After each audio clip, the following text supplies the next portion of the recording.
Diyan lang kayo guys. Ito ko lang.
Mataas na eh, hindi ko kaya.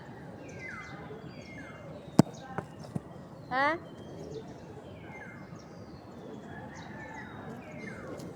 Sino? Yung squirrel? Nagpakita yung squirrel doon. No? Gala-gala lang yan.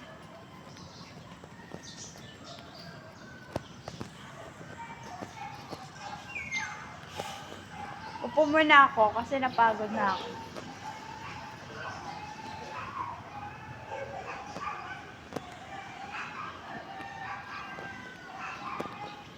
Guys, kailangan ko kasi proteksyonan yung head ko kapag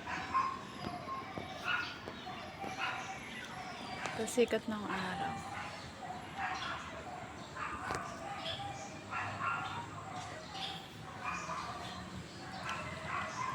So, namumutla ako. Charot, malamig. Hindi ako mahilig mag-lipstick na eh. Ako naligo ko eh. Masarap maligo pag malamig. Nilalagyan ko ng mainit. Pati langas mo eh, lalamigin.